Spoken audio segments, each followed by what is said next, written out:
I'm Shreddy. What's up, internet? What's up, internet? We got full send Jen here, full send Ben here. Welcome to the world's best in-plane podcast, also the world's only in-plane podcast. And today, our guest of honor is JT Holmes. Send of honor. Send of honor. For an intro, JT has pioneered most things in skiing that you'd ever really want to do. Speed flying, skydiving, wingsuit piloting, Baja 500 winning, award-winning gilded Hollywood stuntman, and kind of like the James Bond of skiing. Basically all I got for an intro. I'm sure I missed something there. Did I miss something there, JT? I know, he's like... I'm blushing. And I'm also, it's hard to stay focused on this podcast when there's so much cool stuff to look out the airplane. I know, if you see anything at any point, like, just, you feel free to go off track and remind people that we're in a plane because it is so cool. Yeah, that is kind of the best part of being up here is honestly, we are just flying around right now. Conversations in the sky. Yeah, this is a huge mountain. I mean, people kind of leave their focus over there. There's Mount Whitney and a whole bunch of great big Tahoe classics or Sierra classics. But over here, you have some massive mountains as well that are just kind of less popular because they get less snow, they have less water. Nevada's just on the other side. It's just kind of a little bit more rugged, more cowboy type feel on these mountains. These are called the White Mountains. Off to the right of the plane. They're spectacular. Yeah, and they're huge. I mean, that's a 7,000 vertical feet of relief going from the top of that White Peak Mountain down to the valley floor here. 7,000, that's a lot. That's insane. Putting it in perspective, Palisades Tahoe, kind of premier ski resort of North America, that's 2,000 vertical feet from high camp down to the bottom, and it's still less than 3,000 if you're going up to the very tippy peak, which would be Granite Chief Peak. Have you flown off any of these peaks? Not any of these big boys, no. But it's kind of something I've always had my eye on. So from a plane here, which one of these would you choose? Like, would you try to get to the top of that? Well, there's the thing about a great big mountain like this is it's all about getting the mountain at its prime, right? You want the right wind conditions, and you also need visibility, clean line of sight, all this stuff, and you need to get yourself all the way to the top with a parachute. Now, walking 7,000 vertical feet takes a while, and these mountains give you the advantage of being able to drive up, and so you can get up there pretty quick. So really, it just comes down to kind of parking yourself down here in Bishop, or really becoming the master of some weather patterns and figuring out what you're looking for, so that you can decide to, drive to town and drive up to the top of the mountain. And then, of course, you're still hiking a bit, but yeah. Which one would I want to go for? You want to go for one that has reasonable access and you can't have too much trees on the top because you need a place to take off, right? You gotta be able to run with your parachute. Got it, right. Also, really quick, JT, before we go into questions and stuff, what did we do today? Because we always try to do a full send day, and I feel like we actually had quite the full send day. We did, yeah. We went. We drove my Ford Bronco up Silver Canyon, or I think it's Silver Creek Canyon, something Silver Canyon over here, but pretty rad mountain pass road. We went up probably 5,000 vertical feet. Pretty rocky, kind of exposed, pretty fun. Jen was driving. Yeah. She did great. She's one of these quick learners. It's almost frustrating hanging out with her because she just picks stuff up really quickly. Learning curves get redefined. Whether it's skydiving or I'm sure airplane flying or now off-road driving. You have to say that. Yeah, no, I mean it. Thanks, JT. I'm honored. JT and I have been skydiving together, and we had a very good time. We did. We did. Absolutely. That was a while ago, though, huh? It was. I know. Time flies. Like 2 years ago. What the heck? I know. And then you get a pandemic that comes and shuts down all the drop zones. I know. And now, yeah, drop zones are just closing and not jumping as much, and the wind was so bad. I tried to go into Davis like 10 times, and couldn't because the wind was so bad. Yeah, I'm current with skydiving right now, and it's really fun. It's like I got the bug again. It's great. I'm a little bit discouraged by the triple digit temperatures, especially wearing a wingsuit. But I bet. I've had a lot of really fun skydives at Skydive Paris, and it's just been great. I love Paris. That's where Soph and I jumped out of a hot air balloon. Yeah, and it's just nice. You got the swimming pool, diner, cafe, bar, shaded packing areas, professional packers, professional instructors. Pretty sweet. Yeah, I mean, it's seriously like a little town.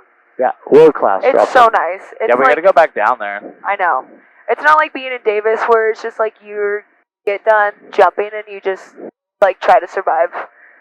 It's just so hot you find like a tiny piece of shade to lay under until you go up again. Yeah, and it's dusty. Yeah. And people aren't nice. I know. It is. It's rigid. No, actually, Davis people are really nice. Lodi had a little struggle with Yeah, actually. kindness factor. Chris, I love you. I love Chris. Yeah, he is owns great. Davis.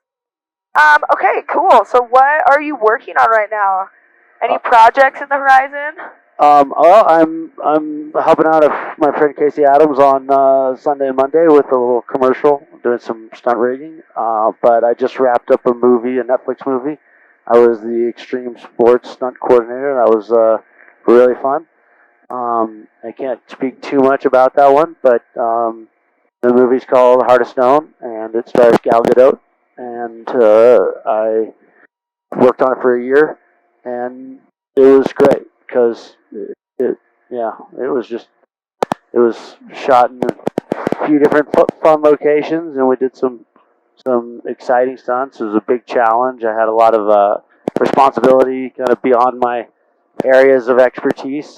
So I learned a lot, and it was great. We talked about this in the car, and I freaked out because I love Gal Gadot. Mm-hmm. I don't know. I just thought Wonder Woman was the coolest movie ever. And we asked JT how it was working with her, and he said she's just like super cool, super down to earth. So yeah, I just thought that was great. Yeah, and she is. I mean, she's just absolutely smitten with her children. She's just an adorable mother. And, she gets a little twinkle in her eye when she speaks of her kids, and when they're around her, there's just a lot of love there. It's pretty cool to see, and yeah. That's so cool. What do you think Gal Gadot, Wonder Woman, would think about Jen teaching, getting her CFI, certified flight instructor, like teaching women how to fly and skydiving? I think You're Wonder Woman, Jen. Oh my gosh. I think she'd be psyched. She's definitely she strikes me. I don't know her well or anything, but she strikes me as a woman who's one of these, rising tide lifts all ships, and just would be just psyched and proud of women that are breaking barriers in their industries. I feel the same way. I feel like she's just so positive and cute and bright and stoked all the time. Yeah, cute is definitely an understatement. She's absolutely a beautiful woman. I think in the same vein there, like, it's like your journey from skier to stuntman. Like, when did that all start for you, JT? Like, when did the transition happen? Well, the 2010, I was called upon. There's different ways to get into the union, the Screen Actors Guild, and one of them is if you have a specialty skill set that nobody else can do, or arguably nobody else can do. And mine was wingsuit flying. And I assembled a team, and we flew wingsuits through Chicago for Michael Bay's Transformers 3. That's so dope. And so I ended up in the union, and the sequence which I coordinated and I led all the jumps on. It was Screen Actors Guild nominated, and we won a Taurus World Stunt Award. Wow. So it was just it was an anomaly of a job. Jobs aren't, your typical stunt job is not like that. But it was everything that you could dream of in a job, because of course we would want to jump off skyscrapers in Chicago, just for passion, just for fun, and we would probably go through great lengths to make our way to the top and do all the work that would be required to then break the law and get up there and do it, and to be able to kind of have the keys to the city and just storm the castle was really fun. That's how it started. But I'm still at heart a skier. Wow, sorry, I got a little sidetracked. There's this red truck down there. I like red trucks. These are beautiful shadows. I'm going to cut to this 360 footage. Yeah. This is surreal I have never right seen now. the I like backside red of trucks. this. Wow, this is so cool. I've never seen the backside of these mountains. It's a different world. When you get a plane full of people with ADHD. Yeah, exactly. Yeah, for real. Wow. I mean, that's a beautiful valley. Oh my goodness. And look, there's a road coming up to there. But that's just kind of a special little hill. That is dope. Kind of meadowy. Podcast for sky porn. Yeah. Oh my god, that's unreal. So like base jumping in Chicago and doing something like that, I mean, was there a ton of logistics behind it to get it approved and like a huge amount of logistics? I mean, what's that like? I mean, were you like dodging and weaving in between buildings and skyscrapers? We were, yeah, we were. That's exactly what we were doing, and so interestingly, the logistics impacted the stunt itself, because legally, if you're going to be doing stuff like that, flying parachutes at low altitude, or flying parachutes or wingsuits at low altitude, it needs to be locked off beneath your flight path, right? So the longer our flight is, the more streets have to be shut down, right? The more cops, the more production assistants, the more everything. Actually, I really want to know, how fast are you going when you pass the buildings? Probably 120 miles an hour, kind of at a diagonal line. Maybe a little faster. We'd be going faster now, with modern day wingsuits. This is 11 years ago now, and we had smaller suits. Right. So smaller suits, you wouldn't go as fast. You like different wingspan on the wingsuits. Yeah, we're still going along at a nice steady clip. Maybe 135, but you're falling more and gliding less. Just everything is less. Your power was less with the older, smaller suits. Copy. And how much experience, like, let's say I decide to get into wingsuiting tomorrow. Like, I mean, how many thousands of hours would you even say someone needs for that? I mean, years and years of experience. Yeah, I mean, I was 8 years into a career of very dedicated base jumping, skydiving, wingsuiting. But everyone's different, and the technology these days with wingsuits, it's a lot easier to learn quickly and to do high skill level flying in a shorter amount of time. It's not necessarily the smartest, safest thing to do, but it's like if your first car was a Ferrari, you're probably going to be able to get around the racetrack pretty quick, versus if your first car was kind of underpowered and you worked your way up to a fancy car. Have you had a lot of people rodeo with you? I have not done much in the way of wingsuit rodeo. No, but what's a Can we rodeo? That's all I've ever wanted. We should do that. I don't know why we haven't done that. I know. Wingsuit rodeo is just when one person without a wingsuit piggybacks on a wingsuit. We should for sure do that. Yeah, if anybody listening, you should go down a little rabbit hole on the internet of wingsuit rodeo, Valentin DeLuc, David Lafarge. There's a bunch of kids doing some really fun, highly skilled, safe stuff too. They're jumping off cliffs with water ski ropes attached to each other, flying wingsuits and then letting go or transferring to other wingsuits. It's pretty creative and it's pretty cool to watch. Yeah, I feel like you could just get in a wormhole of all that. There's so many cool things that people have done. There really are, yeah. So tell us about your first base jump. First base jump, June 22nd, 2002. I was with Shay McConkey and a handful of friends. Aaron McGovern, Charles Bryan, Othar Lawrence, Chris Davenport. I'm probably forgetting somebody else, Jeff McKittrick. And we just got in Charles's plane, left Tahoe, flew to Twin Falls, watched Shane and some other friends jump off the bridge a few times. And then it was our turn. And we were given about a 20, 30-minute briefing.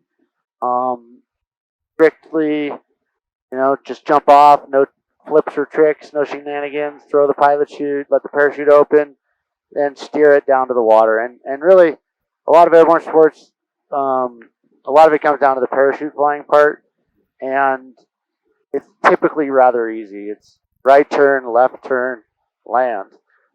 It's not rocket science. And if you have water to land in, and you have a boat for safety and all that, you don't even need to land properly. You can land really poorly into water and not get hurt. A landing that might break your back or your ankle into water, it takes 20, 30 minutes to draw out your parachute. So that was a really fun few jumps, and for me it was a real eye-opener. It was this idea of base jumping, skydiving, wingsuit flying, all this stuff was on kind of a bucket list, and that weekend in Twin Falls, Idaho, put it on the now list. And I immediately started jumping out of planes and jumping more off the bridge and buying equipment and learning about it. And I had it was a life-changing day. Shane didn't teach me to jump. I ended up meeting some Australians that taught me how to base jump. But, by the time 6 or 7 months had passed, I was flying wingsuits. I was ski base jumping. I was really kind of off to the races. That's so amazing. So your first base jump, you just went for it. I just went for it, but I wasn't, by any means, I wasn't the first to do this sort of thing. Shane had thrown his girlfriend, Sherry at the time, off the bridge, and Miles had thrown his wife. I think they were already married, or I don't know. But those guys threw their girlfriends off, and he'd thrown a couple of buddies off without much experience. And I looked off that bridge and I just looked down. And I thought, you know what, I got this. This looks reasonable. I've jumped cliffs into water before. I know I can kind of reasonably keep my body position in the position I want it to be, meaning I'm not going to tangle myself up with the parachute as it's deploying. Right. And then the parachute's going to open, and because it's a bridge, there's not too much to smash into. And I think I can steer it down to the water. It looks pretty basic, and it was pretty basic. And preface, this was before he had ever gone skydiving as well, right? Correct. Yeah, no experience. No. Badass. And the thing is, you sure as heck wouldn't want to do that type of thing on on a black diamond base jump. This bridge in Twin Falls is definitely kind of on the easier, the green circle base jump. And Twin Falls is legal to jump off of. Yeah, it's legal. Still, right? You're doing it in the day. There's a boat there to pull you out. Cool. Yeah, for anyone who's listening who doesn't really know, that's one of the only legal place in the United States that I know of. And there's courses you can go there, and that's just where a lot of people learn how to jump. And also, if you're driving by, it's super cool to just pull off and watch people, even if you aren't going to jump. But anyways, JT. Look at this down here. Sorry to interrupt you. There's some little compound down there. It's kind of cool, a little ranch or something. Oh, yeah. Oh, yeah. What is that? Looks like someone lives there. Yeah, sure does. That is a compound. They love all those rocks up in there. It kind of looks like Alabama Hills. It really does. It's its own version, huh? No airstrip. Man, that's What are they doing? Come on, they don't have an airstrip? I know. This is pretty cool up here. It really is. The back of White Mountains. Yeah, this is The amazing. 360 is still rolling, so if you guys want to say anything about these hills, go for it. Oh yeah, I don't know much about them, but JT, if you have any geography. Well, I'm trying to figure out. I'm just trying to orient us where we are in relation to where we were driving. Oh the yeah, you want to Bronco. fly over where we were on the Yeah, Bronco? we should. Okay, yeah. I think it's further that way, huh? Also, you guys look at that's a big fire, That is. and that is, I think, new. Yeah. Oh, Yeah, we're still no. rolling on that 360, Jenny. It's warm out. Yeah, baby. Cool. 31 minutes straight. Dude, what's up. that's Yosemite because the minarets are right there. Mhm. And as a crow flies, Yosemite is like a tiny bit north of that, so that looks like a little south. Hmm. Don't you think?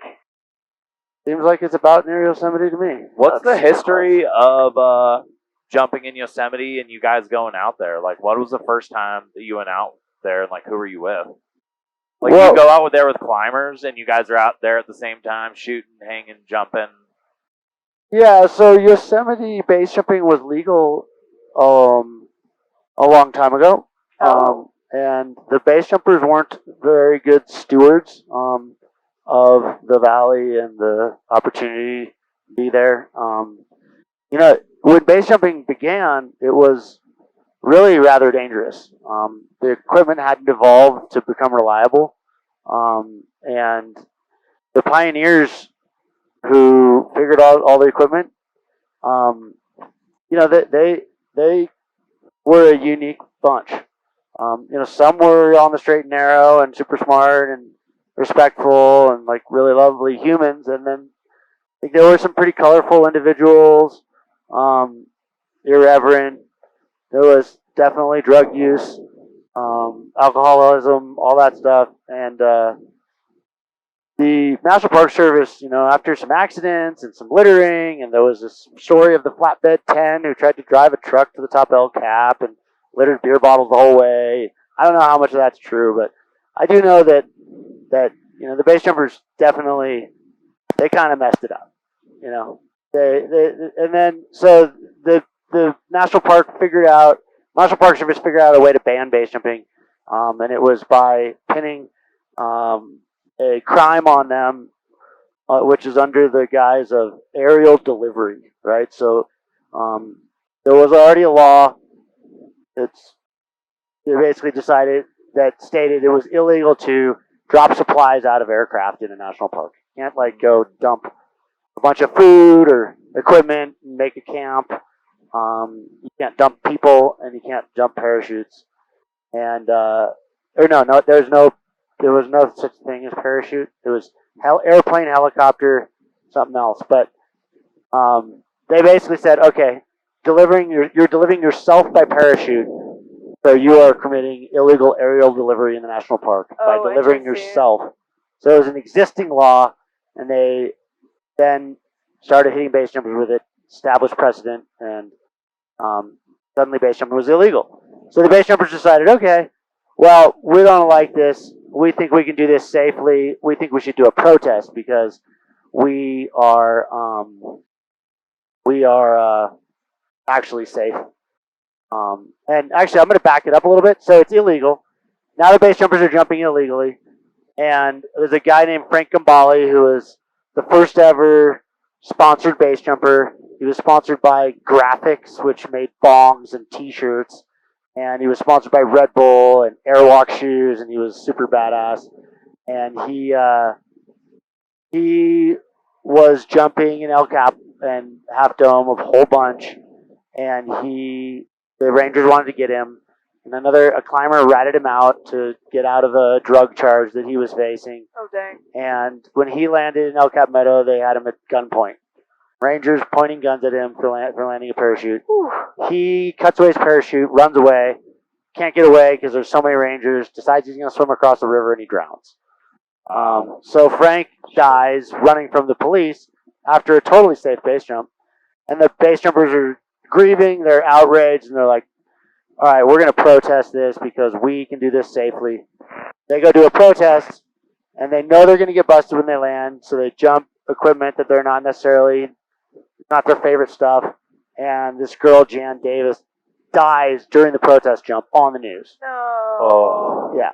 She like fails to open her parachute. Some say it was suicide. Some say she just kind of brain farted, but she didn't open her parachute and she died. Wow. So tragic. And if you're looking at the perspective of like, you got a bunch of people trying to prove a point that this can be done safely. And then it. Yeah, backfire. So, yeah, ever since then it's been illegal, enforced at various degrees, and there tends to always be a like community of climbers and base jumpers that, you know, they kind of have cracked the code. They know how to evade the police. They know when their ranger friends are on shift or whatever it might be, but Right. it can be done, and it can be done without getting caught. It kind of seems like that is everybody that I know that base jumps still doing that. It's like on the down low, because they get in a lot of trouble now that they know all the rules. Like I still have friends that do all the same base jumps you and Shane used to do. They're doing the same thing. You know, not going to throw anybody under the bus, obviously, but it's still alive. The culture's still happening. That they're just not posting anything. Yeah, no, They're not, you know. it's actually a really kind of a beautiful thing to go make a base jump in Yosemite because Yeah. You have people that are there for just for the period of the sport. You know, nobody's posting anything. Right. You're not getting famous. There's no like, hey, look at me factor. It's just guys and girls that want to have a beautiful experience, and it's a very special place to have a base jumping experience because, you know, warm summer nights, camping out in comfort, jumping to sunrise and sunset. It's just downright comfortable and special, kind of cool. I mean, it's so amazing in Yosemite, no matter what. Yeah, no matter what. Yeah. Also, is that where we were? So we didn't go all the way up to there. That's like there's a science lab up here where they Oh. study like, all kind yeah. of astronomy and Is all it kinds of different stuff. Observatory? Yeah, observatory. That's the word I cool. meant. Yeah. Sick. And then so your hike to White Mountain Peak would be pretty short, right? That's way cool. Yeah. That's interesting. I've never heard that story of base jumping. So it originally kind of started out where they were just mad that the base jumpers were kind of disrespecting Yosemite, and then it kind of turned into a safety. Yeah. Then it turned into a So what do you? I mean, when you're up there, JT, and you're about to base jump, like, what goes through your head? And do you still get nervous? Like, are you thinking about? Like, I know when I skydive, even though I don't get scared anymore, I always pray. Like, I make one prayer. I'm like, I pray over everyone in the plane. I pray over my parachute. And I, like, just say a couple things I'm thankful for. And I just have always gone in that tradition, even when I'm not scared. But I don't know. Is there Let's a keep ritual going this you way have? because our canyon's a little further this way. Okay, show me. You want me to go this way? Yeah, let's just go a little further this way. We're trying to find where we were off-roading. Yeah. Yes, I get nervous. Very nervous, very frequently. Probably never going to be immune to that. I don't think any base jumper in their right mind is not afraid of heights. You know, we're all afraid of heights. Right. And when you're speed flying or speed riding or when anything you do in the air, that's without an engine, you know, you kind of have a level of commitment that doesn't exist in other sports, right? A skier only commits as much as he points his skis down the fall line, right? And at any moment he can drop some speed, turn, you know, dig those edges in. A racing car driver only commits as much as his right foot pushes down on that fast pedal. But if you jump off a cliff or you take off in a parachute on a high-speed speed riding wing, you know, you've now kind of popped the bottle of acceleration, right? You can't put that champagne back in. And you have one chance to slow down and bring it to a nice, safe landing. Yeah. Right? Here in this aircraft, we have the luxury of, if we go down there and we don't like it, as long as the engine hasn't failed, you could set it up again. Totally. Right? You can go around. Yep. But skydiving, base jumping, speed riding, you've kind of crossed this line with your acceleration, and you have given up a certain level of Control. yeah, Almost? lack of commitment. I don't know. Okay, that looks like our road right down there, doesn't Isn't it? that it right there? Yeah, that's it. Yeah, that's what I was thinking too. Yep. So when you're up there and you're feeling that, like, do you breathe? Do you like think about how you're gonna come out, like how you're gonna pull, or? I think about what I need to do to not die. That's really what I do. Valid. And then I also think about, there's a certain point of, all right, we're thinking about if we're going to do something, and so what I do there is I dissect the whole thing down. Say it's actually, you know what, ours is over here. That's us. Oh yeah. That's for sure it. Yeah. But it's cool to see all these other ones because there's a lot to explore. But so I dissect the task at hand, and I assign kind of green light, red light. So, okay, is the wind good enough? Are the avalanche conditions okay with me? Can I make it from the takeoff to the landing? Be that me skiing just without parachute and just jump and hawk and land? Can I clear the rocks? Do I have enough strength in my legs to land the 20, 30 footer in the middle of the line? Right. So I break it all down, landing area, all this stuff. And if it all checks out, then then I assign it a green light. I'm like, all right, I'm gonna do this. Now I think about what I need to do it right and not die. Right? What's the crux line? What's the crux moment of this ski line? Is it the cliff jump? Is it route finding? Is it speed control? Is it being aware of avalanches? What needs to happen here? And I just think about what I need to do it. And for me, it's really nice to, once I've decided I'm going to do something, it's really nice to like close that chapter. Like there's no looking back. I'm doing this. This is what's gonna happen, Yeah. and I'm not even Yeah, gonna. there's our road, and you can see the steep way we came down. Yeah. Yeah. I'm gonna show you guys. That's a road that we were just on. It's pretty dope. It is, because it's really easy sometimes, like when I first started skydiving, to let my mind go other places. And I think in a certain sense it is good to think about what goes wrong and how you're going to get out of it. But I think at a certain point, too, you can't let your mind go too far. Right. And I think it's great to think about all that stuff of how you're going to do it, how you're going to handle each situation if it goes wrong. Right. But that's all after you've kind of decided that you are going to do it. Yeah. Right? Skydive, kind of routine skydive, you might just decide that you're going to do it as soon as you get in the airplane. Like, you're not going to not jump out.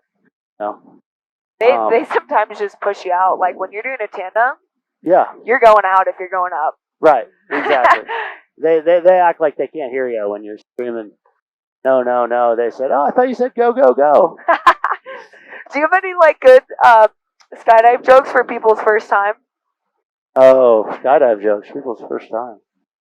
Like one guy, my first time, was like, what's harder than the ground? And I was like, oh, I'm like, what? What's harder than the ground? And he just looked at me and winked. Oh, that's disgusting. I love it. That's horrible. Is that not the biggest That's so dirtbag bad. skydive joke ever? I know, right? It's pretty good, though. I respect it. Isn't that funny? And like, what's the other classic skydive one is like, I have narcolepsy and I forgot my medication. I've heard so many skydive coaches say that. So I got a question for you, JT. Yeah. So transitioning over from kind of your back. So how long have you been base jumping one? Has it been like over 20 years? Yes. It's been 20 years now. So pioneering base jumping, ski base jumping with Shane back in the day, all the things you've done in skiing. Like I want to know, and you can take a while to think about this if you want, but I really want to know what JT Holmes thinks is like on the cutting edge and something cool. Like what's the equivalent to what you guys were doing back in the day? Like who is it's on Kai, the cutting edge? for sure it's Kai Lenny. Yeah. Like he's just, That's a good question. he's the guy who's doing a whole bunch of different sports and combining different sports and excelling at them. Really a lot like what Shane did. He just took two sports that he loved and put them together and figured it all out and pushed and pushed and pushed until it was, at a level that he wanted it to be. And it's cool.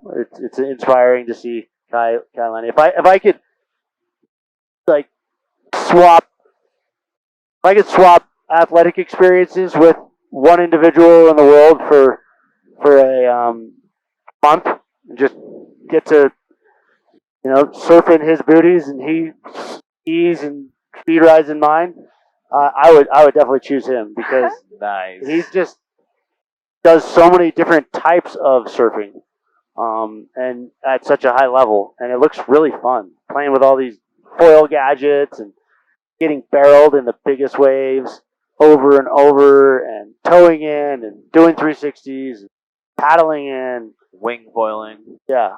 So I have a lot of respect for the people who, because everything comes at a sacrifice, right? Kai Lenny is not winning the World Tour of Surfing.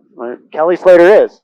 Right. Or, I know he recently was for like the 73rd year in a row. Yeah. But, You're the man. Kai's doing good, gets to do all this other fun stuff. Rather than just purely dominating at one thing.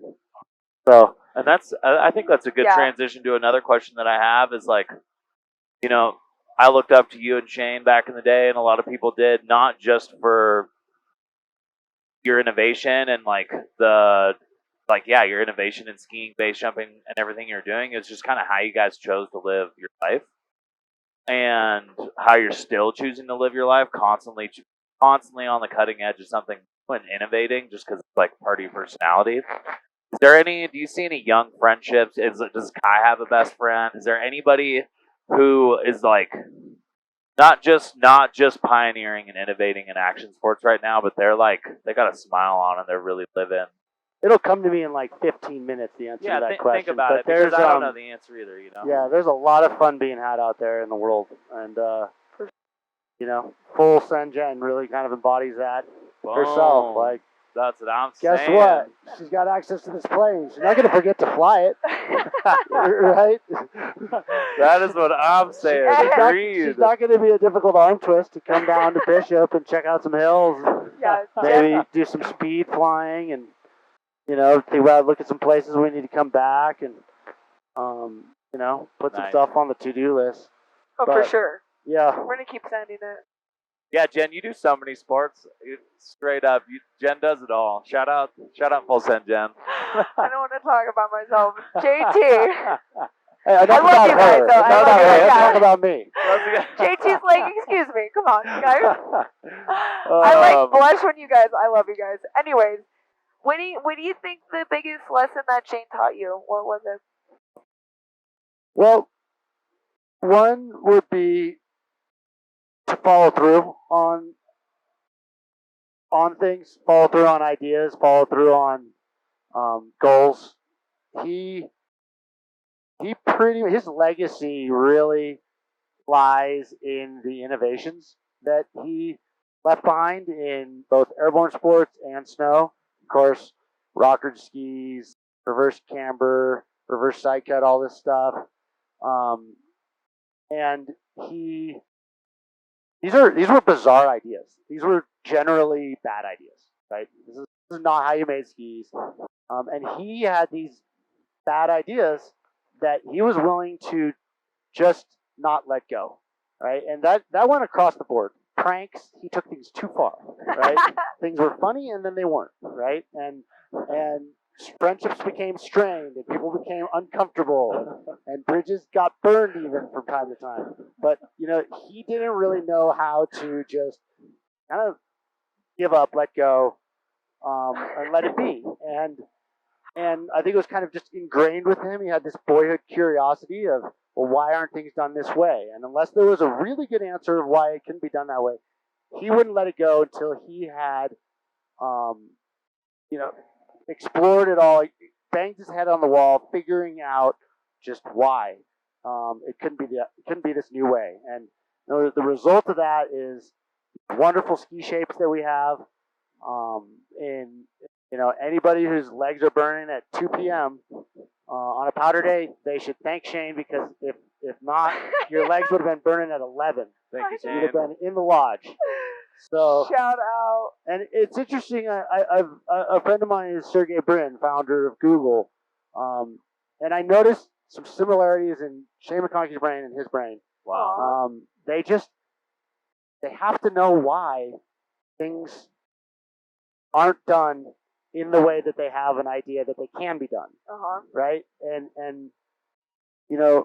I was in an airplane with Sergey once, and it was like, well, why is the return flight 20 minutes longer than the other one, than the outbound flight? Well, to me, I'm kind of like, who cares, right? Kick back, have a drink, look out the window. I wouldn't even think about it. Right? Yeah. No, but he's got to know. He's got to know, like, rotation of the Earth, and is it the weight and balance of the plane? Is it wind? Is it what's going on here? Why is it? And is it the path we took? Was there flight control? All this stuff. It's this boyhood curiosity combined with just an absolute damn stubborn follow through, right? And is kind of cool. And when I speak of Sergey, it's like he wasn't impatient. He wasn't in a hurry to get where he was going. He had this curiosity with the pilot. Why do we go this way? Why is it? Was it takeoff? Did we take off and do a different pattern? So anyway, Seems like they both have a healthy amount of like analytical anarchy. right. That That's analytical anarchy. Never heard that one. I like that. Because it takes a certain amount of anti-authority. Yeah, you have to be anti-authority to not listen to anyone and still go through with Google, organize the world's information, and follow through to all ends to like make Google a thing. Also, thank God for that, right? Yeah, Yeah, If we had a bunch of Jenna brains, we'd just be like, organizing okay. the world's information.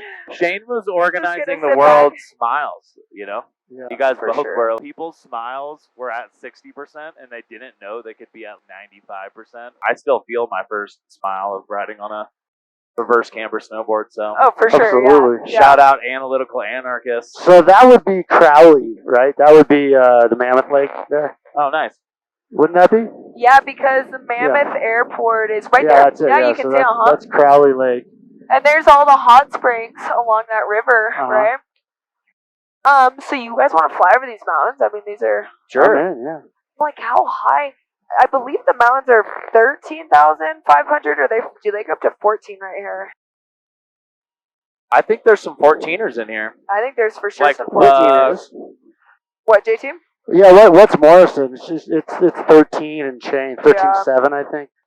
I just gotta say, JT, you sharing that right now just like impacted me alone. Just the fact that Sergey and Shane remind you of each other. That's huge, man. Yeah, Like that's super cool. that really does mean that if you are analytical and have some anarchy in you, you change the fucking world, dude. Yeah. I think it does. And I think it's, everybody has this boyhood curiosity, or I shouldn't say boyhood, girlhood, childhood curiosity. Yeah, childlike. Personhood. And There you yeah. go. This is a PC plane. and but so many times we have these light bulb ideas, and it's like, oh wow, cool, and then we're on to the next thing. Yeah, Life happens, right. we're busy, we're done. And the fact of the matter is that some of those deserve some real attention. Yeah. Wow. Totally, and I I think kind of just got goosebumps because how many people don't feel confident enough to follow through with those huge intuitional hits? Like I'm gonna fall through with this insane idea, right. Yeah, So many people don't but do the thing that. is, the idea doesn't even have to be insane. Right. It can be just dumb, and now you're suddenly a gazillionaire. You Yeah, know? absolutely. Like, For I don't sure. know, whoever it is that invented the coffee mug sleeve for the paper mug, right? Or Yeah. there's so many inventions you think of, and you're just like, Wow. I Really? just thought of something funny, Yeah. Shane. What if you and Sergey or somebody like him like judged people's crazy ideas and either told them they were a good idea or not, and like Shark Tank of dumb ideas. like a Shark Tank of dumb ideas, A but like adventure. we'll have to revisit that in 15 minutes too, because I really We're gonna look for your I just girlfriend. kind of like thought about that for a sec because Let's go. your opinion's like really respected. If we want to go that way. I would respect your opinion on slightly dumb ideas that could track for success. And I don't know. That'd be I gotta think on that for a second, but the Shark we could do it in Tank. a plane. I mean, a podcast in a plane is also, it's not a dumb idea, but it's definitely a crazy idea. It's a great idea. It's, it's a There you want to throw that up there? differentiator. Yeah. It's interesting because anytime you're being interviewed, you have the ability to get in your own head. Yeah. You're like, oh boy, did I just sound dumb? Did I remember to plug my sponsor? Do I sound arrogant? Do I sound, too humble? Am I, all these things, however you want to portray yourself or whatever, you can be in your own head, but when you're flying around in just stunningly beautiful terrain, you've got 30-40% of your bandwidth has to go to the sightseeing. So that means you don't have as much bandwidth to kind of be in your own head. Yeah. Kind of gotta just let that part go and have a conversation and look out the window. That's so and true. you're having a conversation, looking out the window and flying the airplane. I know. Shout out, It's Jen, so multitask master. You are the multitasker. Okay, Jen. but actually, JT, I'm so glad you said that because, I mean, how hard, I get so hypercritical of myself, like, when I watch these or I think back and I'm like, shit, I wish I'd said that. Why did I say that? I say I'm too much, blah, blah. I mean, how hard is it? I mean, it might be easier now that you've done it so much, but, like, how do you let go of that side of it? I mean, you're constantly in the image of people and people are looking at you and judging it. I mean, like, do you ever wish, like, oh, I'd skied that different or this and that? How do you let that ego side of it go? Great question. It is a good question. And I don't have a great answer. But after you do things for a while and you just get comfortable with them. That's natural. You began flying an airplane, you probably weren't that comfortable. Now you have 500 hours in this airplane, you're totally comfortable. So the more you do it, the better you get. But I think it's kind of important to look back and listen to your own interview. Did you say like? Because you shouldn't say like. Did you repeat I hate yourself? when I do that. And kind of take some mental notes and just try to improve. And I also think that that you can kind of take note of, from a broader perspective of what. Okay, I did something that I'm proud of. What are the circumstances that went into that? Right? Was I well rested? Had I had a bunch of exercise that day, or was I with friends that I'm just comfortable with? Had I studied the material so I was prepared, or had I not studied? Sometimes it's better to not study and just kind of wing it. Yeah. So I think it's kind of just kind of set yourself up for success is what I'm getting at. Some people use drugs, right? They like to get stoned, get in the zone, or people for stage fright, they use these, I don't. these what do they call them? Not barbiturates, but beta blockers. Oh yeah. Yeah. Are you on nootropics? Have you gone down that road yet? I have not, but I'm Biohacking? curious. I got to know. I don't use them, but I kind of would be curious to give them a go. Have you met Dave Asprey? Do you know about Dave Asprey and all of his biohacking and I've read a little bit. or Aubrey Marcus? Yeah, Aubrey Marcus. I have more curiosity than experience with performance enhancing drugs. But Okay, wait, really quick. You said something, and I think this is so important at the beginning, where you said you go back and watch interviews, and I don't think a lot of people understand that. Like, it is really hard to look at yourself, especially like when you do interviews, but I think it's so profound to do it and not be hard on yourself, but to even look at videos of yourself skiing. I mean, I've looked at videos and been like, oh, I'm doing that. But I think that's kind of how you get better when you look and analyze and you take the good and bad away. Yeah, absolutely. Yeah. I mean, do you think that made you a better skier watching yourself ski over the years? It did for and sure. Base jump? It did for sure. And actually, in the when I became a professional skier, there wasn't GoPros. There wasn't phones on your video there wasn't video cameras on your telephone. There wasn't even phones in our pockets. Right? Yeah, I became a sponsored athlete in 19.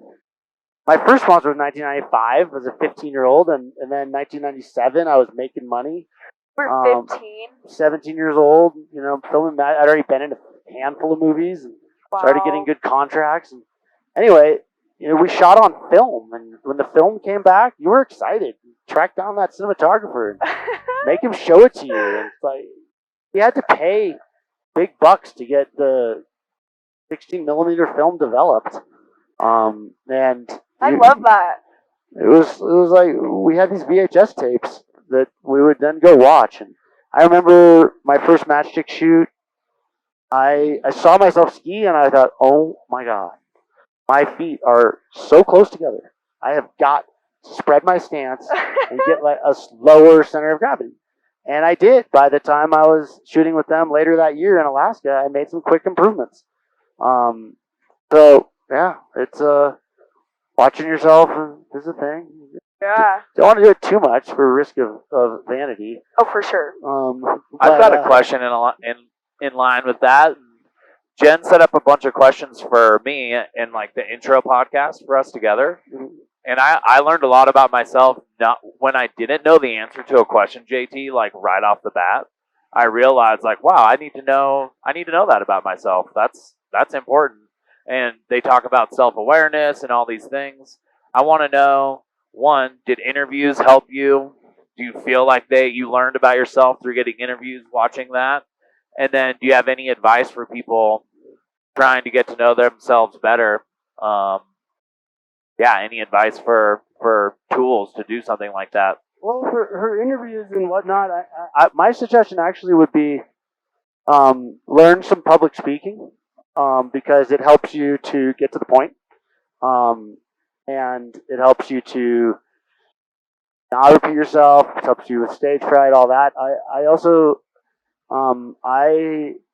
over the years I've done commercials where I've had lines, and I've done some acting. I had lines with Nick Cage in a movie. Really? Yeah, it's a movie called Running with the Devil. Turns out my lines didn't make the movie. Why is that? Probably not very good at it. So I've been taking some acting classes. I booked a Ford commercial and whatnot, and acting classes really has helped my public speaking. I go on stage for a speech. Ooh, I said like. I go on stage for a speech now, and I'm more comfortable after doing some acting class stuff because a lot of it's just memorization techniques. Now interview is different. You asked about interviews. You can't memorize answers, but you can understand how to get to the point and be succinct. Just give an answer and shut back up. Yep. So a question for you. Are you, as we're flying, are you kind of looking for, okay, if the engine went out, where would I go? You probably busted for that saddle. I mean, you could probably go all the way to Bishop from here, right? For sure, yeah. I have something on my phone that shows me, the glide ratio of where the plane would glide to. So look, I could. Oh, that is so cool. Isn't that dope? That is really dope. Yeah. Yeah. So as I'm like being inspired by you and flying and looking at the gauges, I'm also like, all right, if an engine went out, or if my engine went out, where would I go? She's a good Girl Scout. She's always prepared. And here's the thing: is there's a ton of places to land, but we would be really fucking far from anyone if anyone got hurt. Jen, this is so heavenly right now. Out of this window, this is surreal. Where are we? Also, JT's girlfriend is somewhere below us. Yeah, she just ran 20 miles. Yes. JT, do you have any She's over here more. Oh, okay, let's go find her. Yeah. We're coming for you, girl. Do you have any life-changing rituals or things you've incorporated into your day that you think have contributed to your success or happiness? Great question. None that stick with me that are just, I do them, absolutely have to do them. I'm a fairly unsuperstitious person, but I do believe in rituals being a good thing for performance. For instance, when I'm super. When I'm nervous on top of a mountain and I need to go do something intense, I think it's good to be kind of relaxed, not too tense. Right. And so I do one of these, just like kind of a Mr. Ed, right? And if you're too tense, you can't do that. So one of those. I also, if I go out in the mountains, I like to bring a an apple, but a green apple in particular for the top because when you're nervous, at least when I'm nervous, I get cottonmouth, and a cottonmouth can be assisted with water, but water doesn't necessarily take it away. But the tartness of a green apple will take it away. Plus, if you're all out of water because you hiked and drank all your water, well, you want to get your blood sugar back up at the top of the mountain before you're going to do something Right. that you really need to focus on. But you're not going to be as tempted to have a Cliff Bar if you don't have any water. But you can always eat a green apple because it's an apple, right? It's moist. It's gonna help your cotton mouth. So A Cliff Bar sounds so dry. yeah, so those are things that I do as somewhat rituals. For a while there, when I was racing in Baja, I'd always wear my I had a pair of Puma underwear, and fastest animal in the animal kingdom must be fastest on race day. But then one day I did not wear my Puma underwear, and I won a race. Oh, you won! So I realized, all right, yeah, myth is busted with that deal. Was that the Baja 500 or? Baja fight? No, that was actually the 2000s. It was in Rosarito. It was the Desert Challenge something. Square Desert Challenge, Rosarito 2016, I think. So for those who don't know about that, JT, can you just give us like a brief explanation of what the RZR Baja 500 is all about and what that's like to race it? I come from a family of off-road racers, and it's really fun to off-road race. It's just a special thing to go out and cover a bunch of ground in Mexico. Typically race in Mexico or Nevada, and you go race 500 to 1,000 miles, 300 miles. But a lot of preparation goes into it, and it's something that my family's kind of been into. And because your dad races, this right? canyon, yeah, and then we're gonna look down on Sabrina Lake pretty soon. Yeah, my dad, my uncle, and so I've been racing and managed to hustle up some sponsorships and win a couple races, and it's fun. What I love about it is how long it lasts. You're on get a green flag, and you're on in the race for could be 10 hours, 16 hours, even 24 hours. How fast are you going for those 24 hours?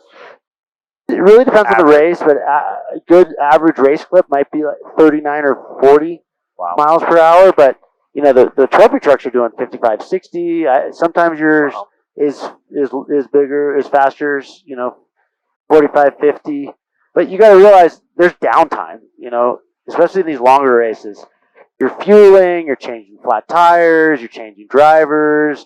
There's going to be a bottleneck where, there's a narrow mountain pass, somebody's stuck or crashed in the way. You might sit for an hour.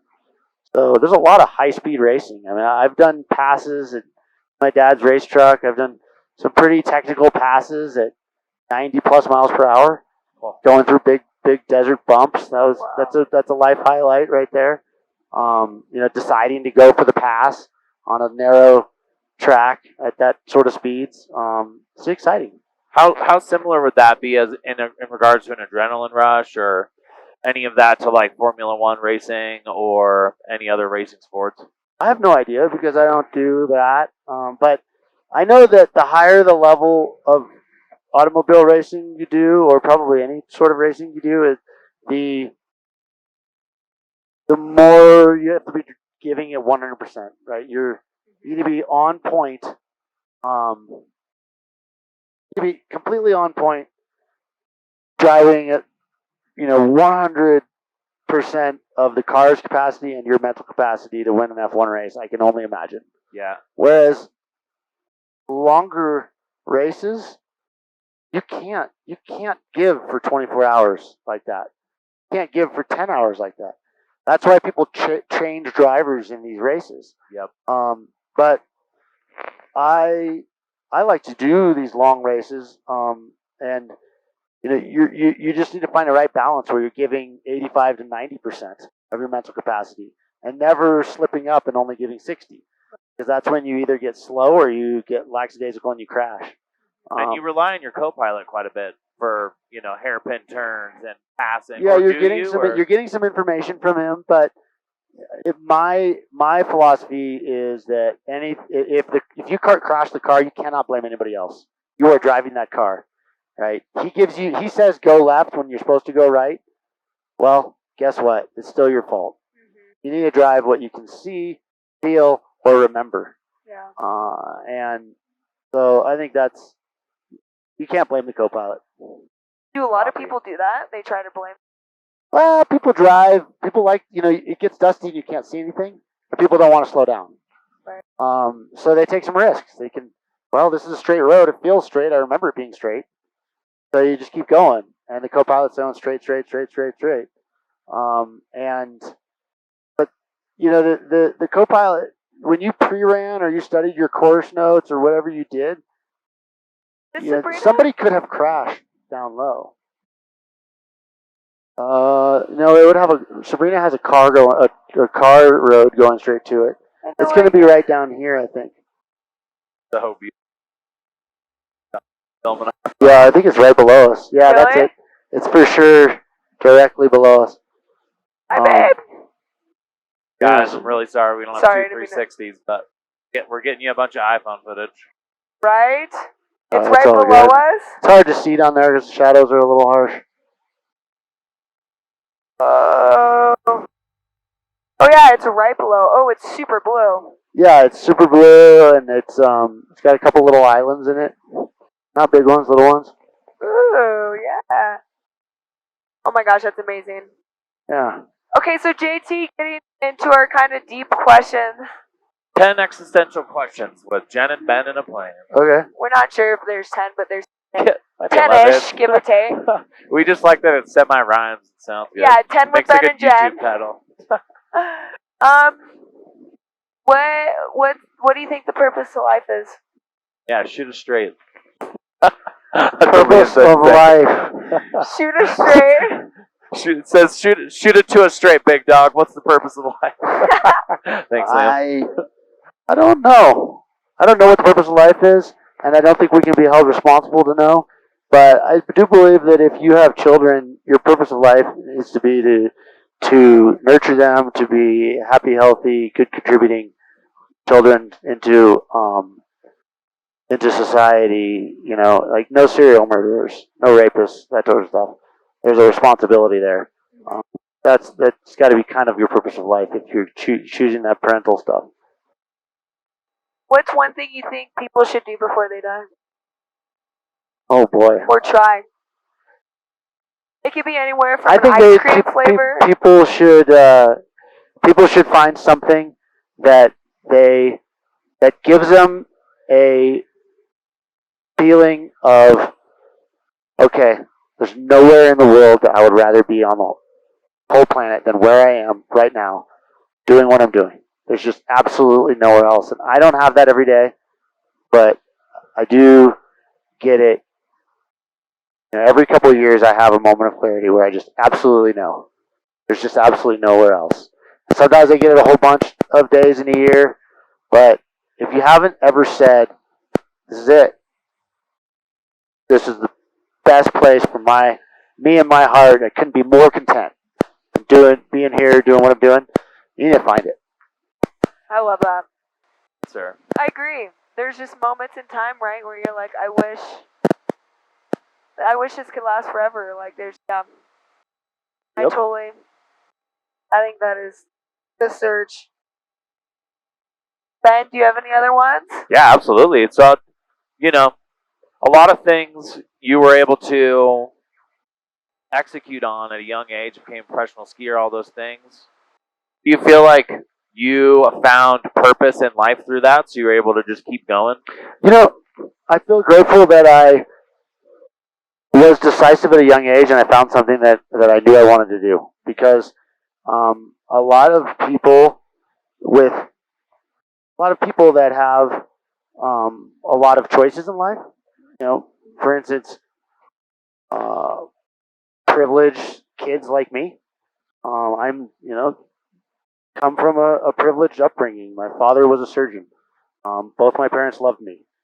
Um, and I had every advantage in life, uh, and and a lot of people who have that have so many choices that they can't really decide what to do, and then maybe they don't actually choose something that get anything done. But skiing anchored me.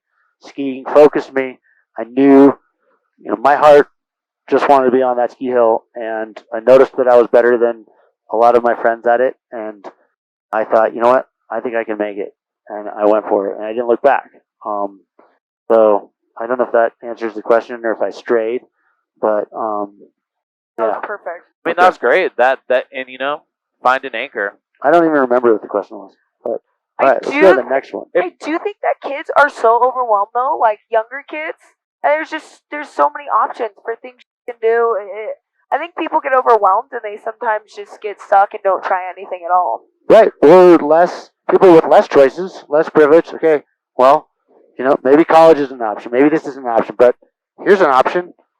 There's a trade to be learned from a father or an uncle. There's a friend who's doing this. There's, and when you have only you got a fork in the road, it's easier to choose one or the other, right? When you have many forks, hard to choose. Infinite forks, more difficult. I think I have a good question to follow up with that. So we have a lot of friends who pursued something in the action sports world up until their 20s. Right. Went to college, love skiing, soul snowboarder, soul kiteboarder, soul BMX rider, whatever it is. Anybody who loves what they do, but they haven't anchored themselves in something that works out into a career or works out into like a purpose driven life. It's not their calling. Like, what would you tell that kind of like lost 25-year-old in Tahoe who was like, oh man, I love skiing, but like, where should I go, JT? Like, how do I anchor myself in something that Well, there's a certain benefit and beauty to it not working out and becoming a career because it's never tainted. It's purely something you do for fun, right? I love water sports and surfing. And one thing I love about surfing is that I have absolutely no agenda with surfing, right? When I'm driving a race car, part of it is for my career, right? I'm a stunt driver. I work in Hollywood. I'm a stuntman. Driving is a huge component of that. It's part of my career path and goal. But same thing with skis, parachutes, all that. But when I'm surfing, like I am not ever gonna have a single sponsor for surfing. You should see me. I am bad. But there's a purity in that's just cool. And so embrace that and go out and just have as much fun and try to figure your life out so that you can get as many hours as you want out there. So, JT, Yeah. you're an awesome skier, base jumper, wingsuiter, actor, pretty much. No, now, I'm right? not an actor at all. I mean, does it No. suck that I'm so much better than you are? You are. You are. yes, we forgot the call out. Good work, Jed. I don't argue with So that. much better. Yeah, I don't really get how you got so like brimming with talent right there. Did you Both think of I you was guys. going? Both of you guys. I tried to That's hide it great. with like a really deep question. Oh gosh. JT, I mean, we're kind of coming to the end. Yeah, we need let's to head back. get you home. Is there anything we missed? Is there anything you want the world to know? I mean, one thing is I just want to give a shout out to the ski industry and all the sponsors that have supported me over the years. Because it's just I just feel privileged to be able to ski afternoons away in the name of career and training and promoting sponsorships like Palisades Tahoe and Head Skis and Alps and Meters. You know who you are, and it's just it's when I was, you mentioned we talked about kind of my roots as a professional skier. I I could never have imagined that this ride would have lasted this long, and that I actually still love to ski. I don't. That hasn't gone away. I had an injury recently, and I had some painful days of skiing, and I thought I was a little concerned. Like, is it going to be fun again? And it sure as hell is. I don't think about my injuries when I'm in my ski boots anymore, and so there's never going to be a chip on my shoulder. I have so much gratitude to the ski industry. But We have so much gratitude for you, JT. I mean, it's honestly insane. Like when I was younger, wanting to get into base jumping and skydiving, like I remember watching you in movies base jump. Like if someone would have told me I would be in a plane flying it with you, and I mean, like it's just Great. so cool. Like never stop doing what you love. Like I think if you put out good energy, like everything will come to you, and like if you want it to happen, it will. I mean, I never would have thought this would have happened. So And thank congratulations on your next adventure. yeah. shit, huh? So we're not going to Mammoth, right? We're going to Bishop over yeah, there. we're going to Bishop. Okay. Yeah, yeah. I'm like, so you want to come back to Reno with us, right? I actually have a question. Yeah. I'm just slowly cooling down the engine. No, do your thing. So And advice. this is so good. Advice for Jen. She's kind of on the Shane tip. Come to think about it, like analytical anarchy. Like this is a beautiful way to figure out a career as a pilot, skydiver, base jumper, athlete, career woman, entrepreneur, all those things. What's your advice for I think Jen, but not on like the like on the Shane tip, on the analytical right. anarchy tip. I think yeah. that I think that my advice would be do it now, because I think that the world is in a place where we are ready for women to. We're ready to feel the momentum of women that are breaking barriers, that are thinking outside the box, being innovative. And not that there haven't been women doing that. There certainly has been, but I think that chauvinism is kind of it was kind of last chapter, and it's decent timing. So I think do it now. I think that thinking outside the box, don't do a podcast. Do a podcast in an airplane. And you're gonna go be flying float planes. I'd say fly as many weird contraptions as you can. Meet as many people as you can. Get them on this podcast. Have conversations. Take notes.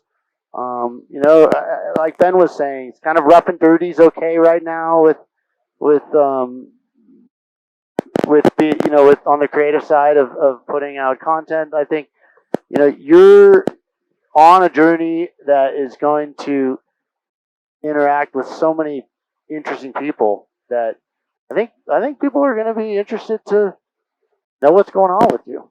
So I think do it now is kind of my advice. Stay tuned. I think so too, and that's a good sign because I've been like every summer for the past like 10 years of my life. I've been like, I'm gonna base jump this summer. I'm gonna base jump this summer. So Yeah, we're gonna do it. I think Do it now. Soon. You can't keep saying you're gonna do it later in life. Well, Gotta- you're going to be in Florida. Florida is full of drop zones. Really? There's skydive centers all over that place. Oh yeah, cool. skydive. You're so right. I didn't think of that because Yeah. now I'm 2 hours away from the closest drop zone now, but I bet there's one in Fort Lauderdale, huh? Oh, we're visiting you in Miami. There's Miami? I just know they're everywhere. Fuck yeah. You got DeLand, you got Zephyr Hills, you got I don't know. There's all of them. Something Sebastian. There's a bunch of great jobs on there. Sick. Big Well. puffy clouds you can fly through. Oh, I know. I've heard Yeah. that. Well, JT, honestly, like we appreciate you so much. We've had the best day ever. Yeah, it was fun driving that Bronco. It was so fun. Next time we do another one of these, there's so much more to talk about. I know. Maybe I'll interview you next time, and That's a great idea. we will we'll get in the air for Yeah. sure. I know. I feel like I could talk to you so much longer, but We didn't even hit half the questions. I know.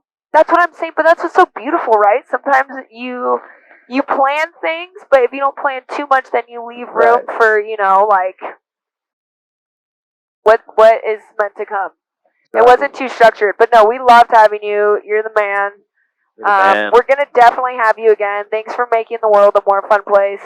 Thanks for always sending it. Yeah, thanks, JT. You really did that. Thank you. You really do. You make life awesome, and I feel like so many people look up to you. Like, I'm like, when I grow up, I want to be JT. Yeah, same. Thank you. But we're never gonna grow up, right? No, you're not. Bunch of kids. Yeah. Also, JT looked at me, and goes, Jen, it's not when you were a child, you are a child.